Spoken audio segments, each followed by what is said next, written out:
pelo Senhor está falando no nosso coração, Senhor. O Senhor sabe que cada um necessita, Senhor, que cada um precisa. E com certeza o Senhor tem falado no coração de cada um de nós. Que o Senhor abençoe o momento agora da mensagem, que vai ser pregada. E que o Senhor venha me ungir com o Espírito Santo. E venha abençoar para que a igreja possa entender, Senhor. E mais do que entender, que possamos ser transformados. Nos abençoa, em nome de Jesus Cristo. Amém.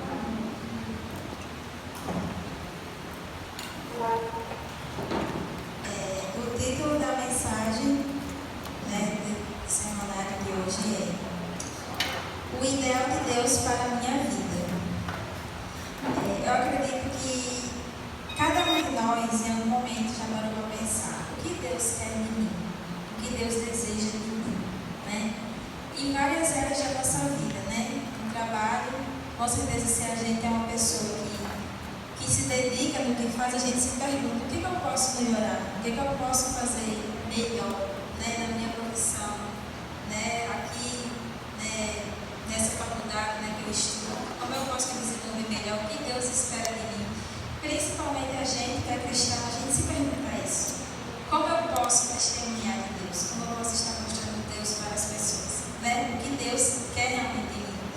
E não, é uma pergunta fácil de ser respondida, mas ao mesmo tempo difícil, porque isso requer individualidade.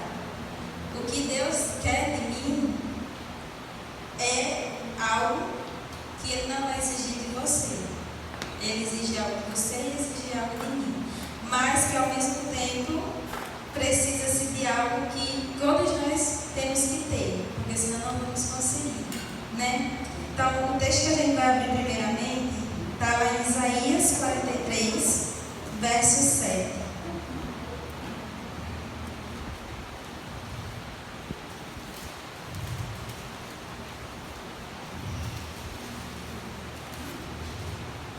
Amém? Amém.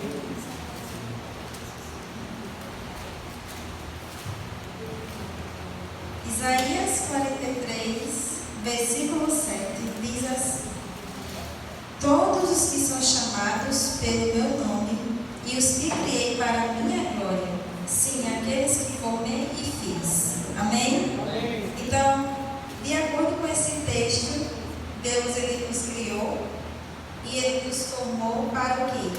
Para a sua glória. Para a sua glória, né? E o que é? O que é viver para a glória de Deus?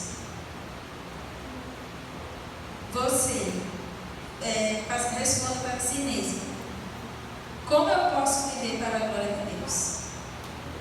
E isso em tudo, não só aqui, né? Não só vindo e cantando, e estou escalada, vou lá, vou cantar, vou pregar, né? Vou estar presente nos cultos, porque isso é importante, estar congregando, estar em família. Mas e fora daqui? Porque fora daqui a gente tem uma vida, né? A gente tem trabalho, a gente tem comunhão com família, com vizinhos. Como é? Eu estou glorificando a Deus fora daqui? Porque Deus, Ele me criou para isso. Isso é importante que a gente entenda, né? Muitos por aí acham que foram criados somente para viver aqui nesse mundo. E eles se empenham só para isso, né? Então eles vivem, eles constroem suas mansões, têm vários carros, não sei quanto milhão, e assim vivem suas vidas. E acham que isso é o verdadeiro sentido de viver. Mas isso não é o verdadeiro sentido. É importante também, mas não é o verdadeiro sentido, né, dessa vida. Não é o que Deus realmente quer para eles, né?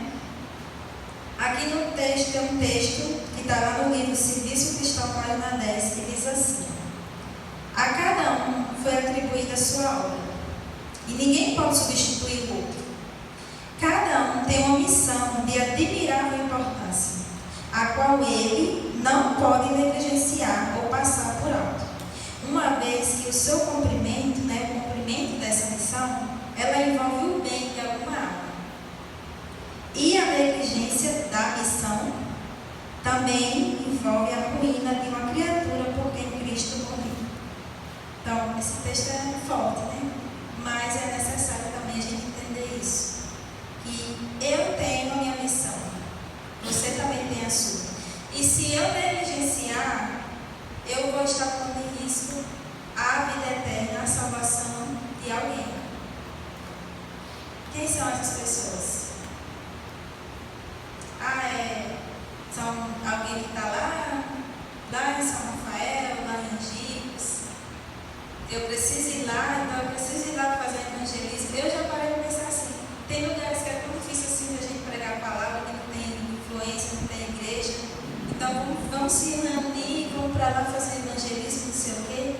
Mas isso é importante. Mas aqui perto de nós, porque eu acredito que Deus, Ele não vai cobrar isso, Ele não vai cobrar que você vá para um outro estado, para um outro país. Porque lá com certeza tem pessoas que Ele já chamou. Mas aqui é que a gente devemos fazer isso, né? E esse texto fala que cada um tem a sua obra. E ninguém pode negligenciar ou deixar passar, não. Um dia alguém vem aqui e prega. Eu tenho meus filhos, eu tenho meu marido, mas um dia eu chamo um irmão aqui para pregar, para dar um estudo, fazer evangelismo aqui na rua, e eles vão ouvir a palavra. Mas isso é missão principalmente minha. Sim, cada um. As mesmas pessoas que a irmã Dalma pode alcançar, é mais difícil para mim. Os vizinhos dela, né, que ela tem mais intimidade, amizade, é mais fácil dela alcançar do que eu, né, que não tem. Do mesmo jeito, né, o contrário. Meus vizinhos, minha família, é mais fácil de alcançar, né, porque eu tenho convívio, tenho mais fácil do que ela. E é a minha missão também. Eu vi um vídeo uma vez, não sei se vocês chegaram a ver esse vídeo, mas era tipo como se fosse o texto do julgamento, e as pessoas chegavam diante de Deus para justificarem, né, suas obras. E me chegavam e falavam: Senhor, eu não consegui, Senhor, cumprir, fazer isso, estava ocupada, não sei o quê. E aí Deus sempre falava assim: olha, não foi isso aí que eu te pedi, não. Eu te pedi aquela outra coisa e você não fez. Né? Então você acha que eu pedi o quê? Só para você ir para a igreja e pregar, e cantar, e sair uma tarde e dar um estudo? Eu te pedi isso sim, mas tinha outra coisa de mais valor que você não fez. Isso eu te pedi. E aí no final de todos que passaram, nenhum foi ali aprovado. Aí chegou uma, e aí falando sobre a escola sabatina, ela chegou todo humilde, era uma mãe, e ela chegava e dizia assim: Senhor, eu não consegui fazer isso, eu não consegui ir pregar, não consegui fazer evangelismo, estar participando. E aí Deus falou assim para ela: olha, eu não te chamei para isso, eu te chamei para você testemunhar para os seus filhos. E isso você fez. Os seus filhos cresceram, viraram homens e mulheres de Deus, pregaram o evangelho. Pela influência deles, muitos foram alcançados. Então essa mulher, ela conseguiu, né, fazer cumprir o que Deus pediu a ela, né, que foi essa missão de levar os filhos delas até Jesus, né? Então que a gente pare para pensar nisso. Qual é a nossa missão? E se a gente está cumprindo, se a gente está glorificando a Deus, né, o que Ele nos pediu. Vamos ver outro texto que está lá em 1 Coríntios 10, verso 31.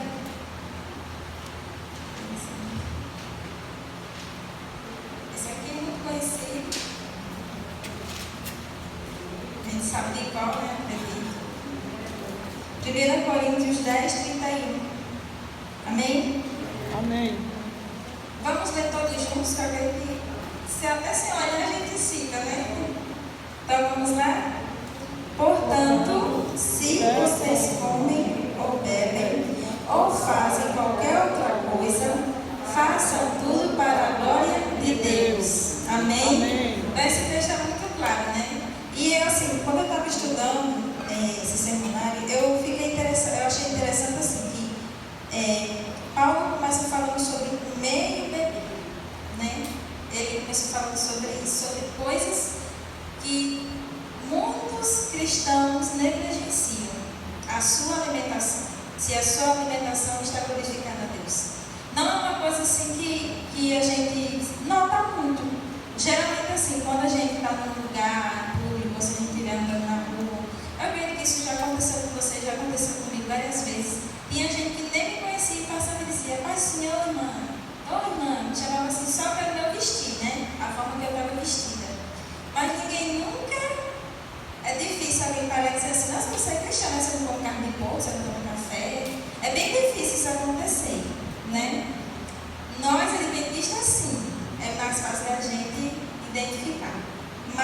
pessoas de outras denominações, não tem muito isso, né? Não se prega muito sobre a alimentação. Mas a alimentação também é uma forma de glorificar a Deus, né? Porque imagine você se dizer cristão, né, do sangue de Deus, mas você vive doente. Você não consegue nem ir para os cultos, porque vive doente, né? Quando chega às quarta-feiras, é só doença. Estou doente com isso, estou doente com aquilo, olha por mim. Toda quarta-feira é a mesma doença. Então você... E muitas vezes a gente vê que é os hábitos da pessoa. Tem coisas que eu reconheço que são hábitos meus. Então, quando eu estou assim, quando aparece alguma dor de cabeça minha, eu já lembro da água. Eu acho que não tem muita água hoje, acho que estou precisando de tratamento. E aí eu já fico me policiando com isso. O sono também, com certeza, se você ficar um sono reparador, você vai ter dor de cabeça. É uma coisa que afeta logo, né? O sono afeta logo a mente e você vai sentir ali algum desconforto. Então ele diz que por mais que bebais, façais qualquer outra coisa, fazer tudo para a glória de Deus. Então é tudo que você for fazer, né? As conversas, né? Isso é importante também. Que tipo de conversa a gente está tendo? Principalmente sem ser com nossos irmãos, porque às vezes até entre irmãos tem umas conversas nada a ver, mas tudo bem, né? É menos lindo que com alguém lá de fora. Você ser cristão, você está envolvido numa conversa que não está testemunhando ali, não está glorificando a Deus, né? Está ali falando coisas que não tem nada a ver. Às vezes é uma fofoca, é uma celebridade que aconteceu, é política. Eu acho assim que questão de política é só você e Deus e pronto. Não precisa você estar debatendo com ninguém, você está conversando. Porque assim, é o que você acha, o que você acredita e pronto.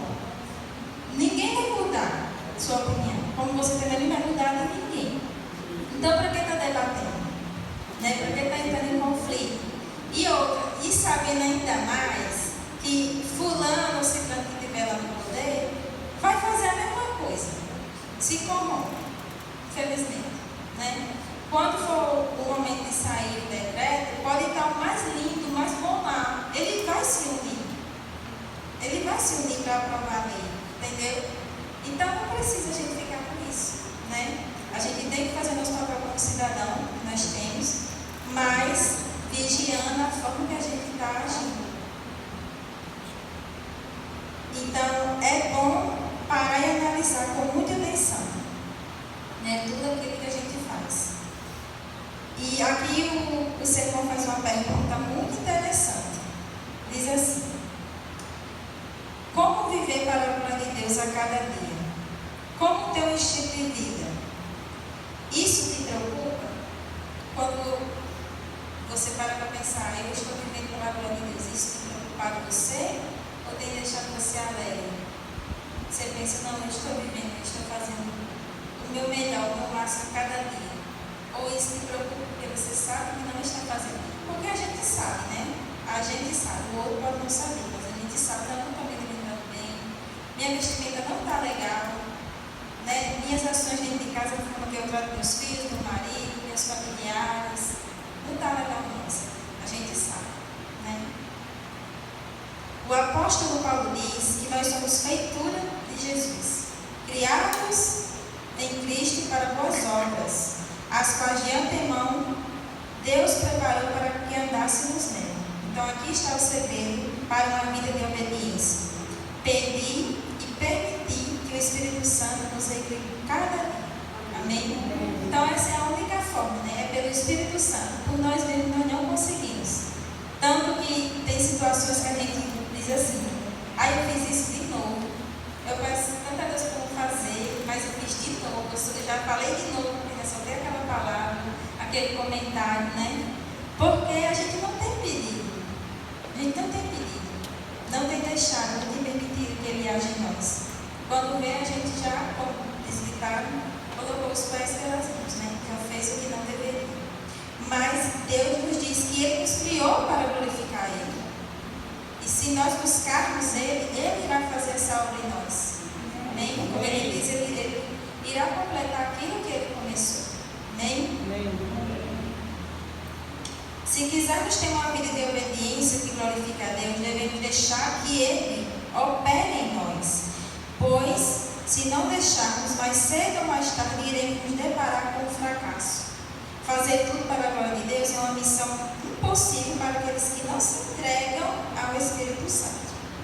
As palavras do profeta Isaías dizem claramente, né? Lá em Isaías 26, verso 12, diz: Senhor, concede-nos a paz, porque todas as nossas obras tu as fazes por nós.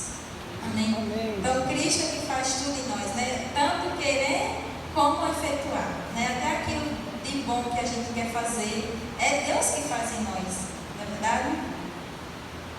Assim podemos entender como é possível cumprir o mandamento, fazer tudo para a glória de Deus. Viver para a glória de Deus deve ser o objetivo principal em cada área da nossa vida: familiar, profissional, emocional, ambiental. Mas queremos destacar duas áreas que são de importância. Então, a gente já entendeu que Deus quer que a gente glorifique a Ele em todas as áreas da nossa vida, não é verdade? Não somente aqui, mas principalmente lá fora em tudo que a gente faz. A gente vai ver aqui duas áreas que nós devemos se dedicar. E se dedicando a elas, a gente vai estar cumprindo esse mandamento de glorificar a Deus com a nossa vida. A primeira área é o ministério. Você sabe o que é ministério? A palavra é bonita, ministério. Eu tenho esse ministério. Mas você sabe o que é isso? Ministério é o trabalho que se faz para Deus dentro da igreja. E a missão é o que se faz para Deus fora da igreja. Isso. Então, o ministério é tudo que você faz para o crescimento daqueles que estão aqui dentro. Então, você, eu me identifico nesse ministério de música, então eu vou glorificar Deus por isso. Sim, e isso é importante também, desenvolver os outros. Até porque, uma vez eu já ouvi uma pregação, acho que até na organização da escola sabatina já falou sobre isso, e dizer assim, que a gente que é líder de algum ministério, de algo, a gente tem que fazer outros, porque se amanhã a gente não estiver aqui, a gente vai deixar alguém que faça no nosso lugar, não é verdade? Então, se hoje a diretora do Ministério de Música, eu, não estiver aqui, será que tem alguém que vai poder?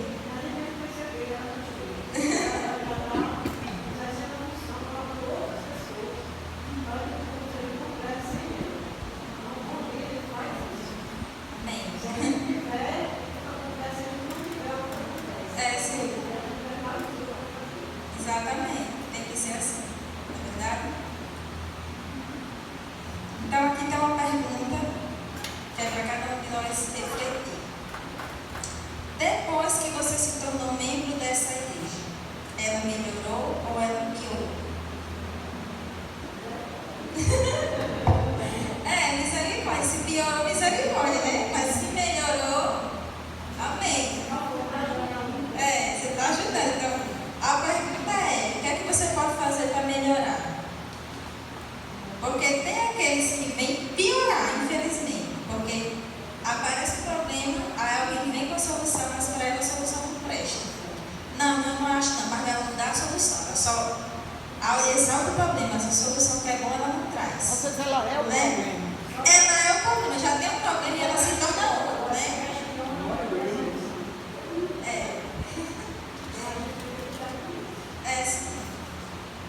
Eu já vi pessoas assim, gente, dentro dessa igreja ali, entendeu?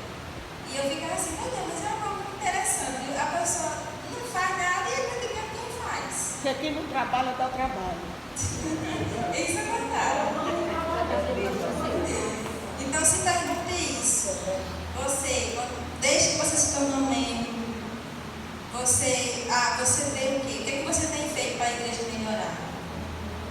Porque para piorar não quero não, né? Porque até as coisas já é difícil. Aí vir gente para piorar, é melhor não vir, né?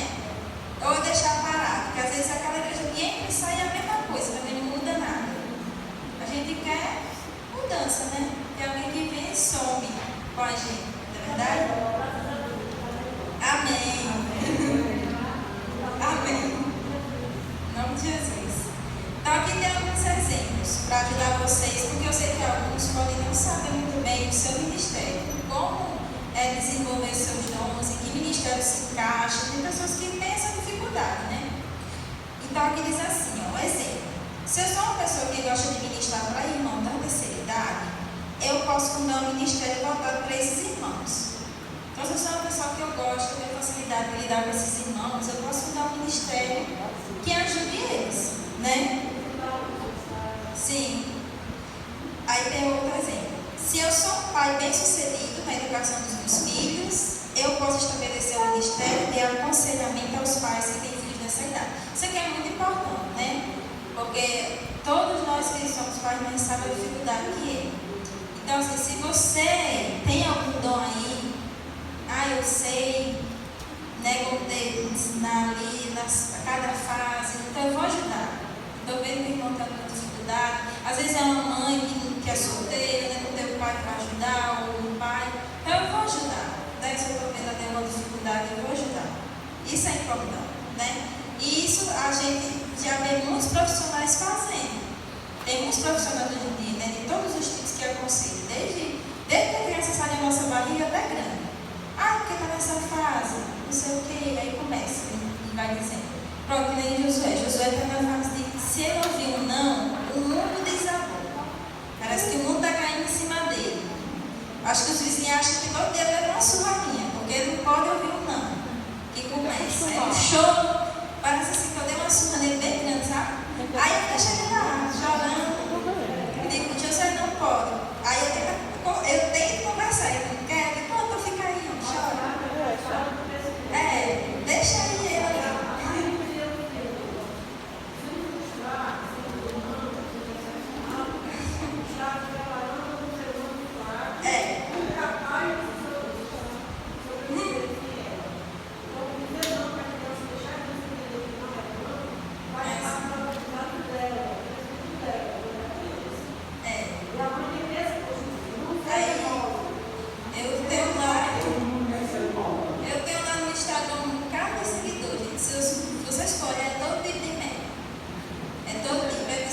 Psicóloga fono, todo tipo de criança, sabe?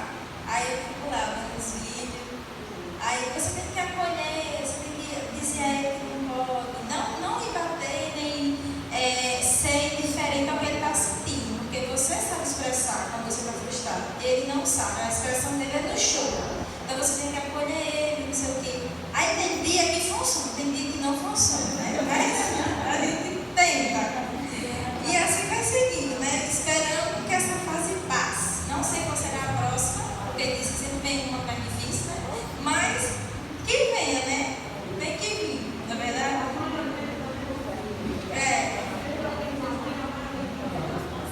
É verdade. Então, um outro exemplo aqui, ó. Se você é uma pessoa profissionalmente bem-sucedida, você pode orientar aqueles irmãos que desejam seguir uma profissão. Então, se você já é uma pessoa profissionalmente muito bem sucedida, muito bem na sua área, bem desenvolvida intelectualmente, e vê que tem algum irmão que precisa de orientação, chegue para ele e dê umas dicas. Principalmente a gente que é adventista, é muito bom a gente poder um dia empreender, né? A gente mesmo ter o nosso empreendimento, isso é importante. Mas a verdade é que a gente tem medo, né? Porque a gente não sabe se vai dar certo. Principalmente a gente que tem família, a gente fica pensando, será que vai dar certo se não der? E a concorrência que é grande também, não sei o quê, e a gente fica com esse medo. Então, ter alguém para nos orientar ajuda muito, né? Então, aqui são alguns exemplos, né? Vocês podem ver, de acordo com as habilidades de vocês, o que vocês podem fazer, né? Para ajudar. A questão é, com a formação que eu tenho, com os recursos que eu possuo, eu posso ajudar a minha igreja a melhorar? Amém, né? Podemos. Com certeza, cada um de nós podemos. Amém. Então, a outra área que a gente vai falar, né? A gente falou do ministério, que é aquilo que eu faço aqui dentro, para aqueles que estão aqui, o crescimento da igreja.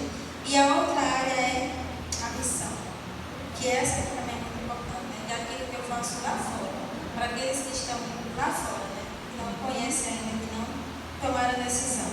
Então, a missão é tudo que eu realizo em favor daqueles que ainda não são membros da igreja.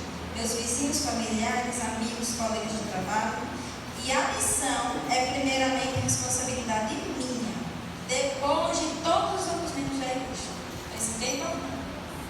achar, não, a responsabilidade é do ancião, é da diretora. Ela que tem que organizar e dar as ordens, eu vou lá. Mas é todo mundo se envolver, porque primeiramente é sua missão, né? É minha. Deve ficar claro que as obras realizadas no cumprimento da missão e do ministério são da responsabilidade não somente dos pastores remunerados e dos oficiais da igreja, mas de cada um. Então, não é só o pastor, daqueles que são remunerados para fazer integralmente esse serviço, mas cada um de nós deve ajudar. Porque imagine um pastor sozinho, a lidar com o distrito todo, lidar com os de dentro e lidar com os de fora, né? Não consegue, ele precisa. Por isso que a gente tem, né? Ali cada um tem a sua função e cada um desenvolvendo o ministério e a missão cresce também. Amém?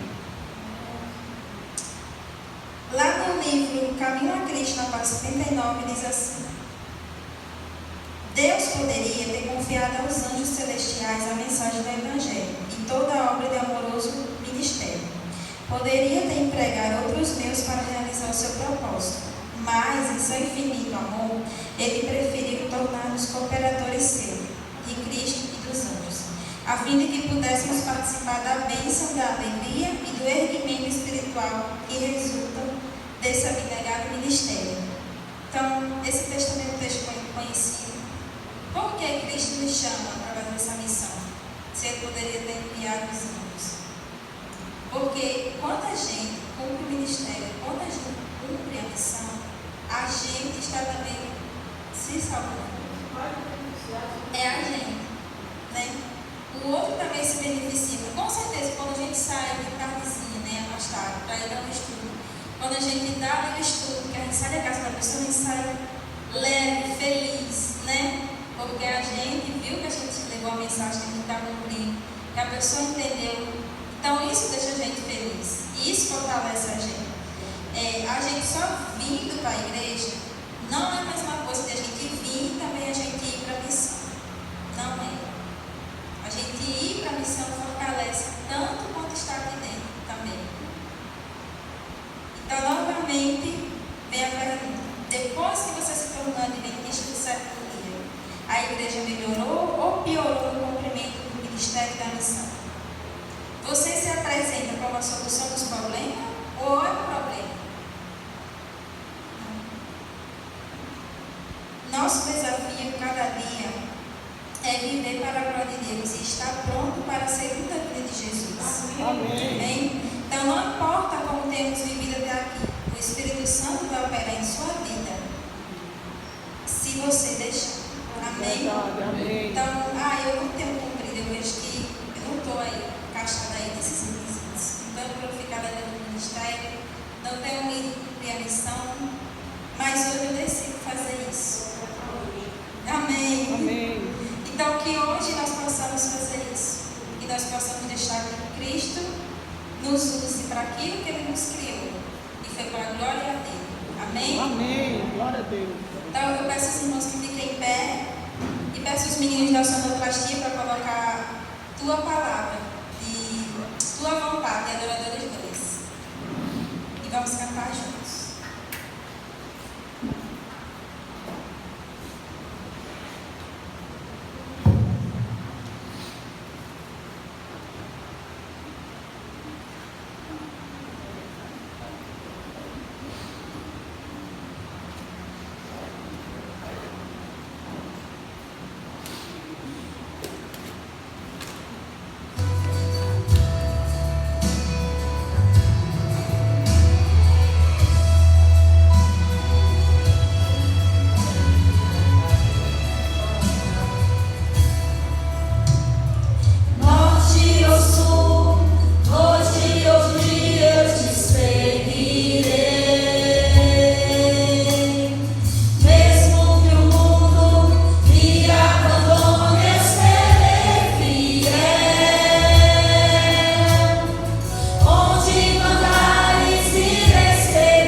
Amém. O Senhor nos diz em tua palavra que o Senhor nos criou e o Senhor nos formou para a tua glória, Senhor. Sim, Deus. E infelizmente o pecado veio e bagunçou um pouco, Senhor, isso.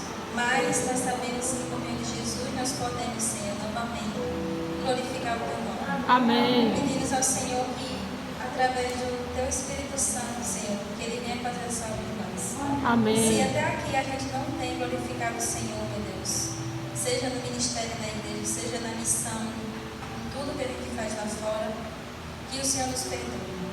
E que o Senhor nos ajude a partir nesse momento, fazer isso. Amém. Nos ajude, Senhor, a testemunhar aqui dentro e principalmente lá fora. Para que, através da nossa vida, as pessoas possam conhecer aqui. Que o Senhor nos ajude a cumprir esse mandamento e a fazer tudo para a tua glória. Amém. Nos abençoe, fica aqui com cada um de nós.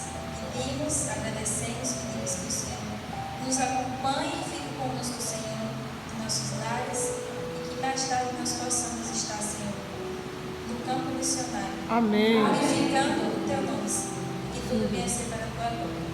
Em nome de Jesus Cristo. Amém. Amém.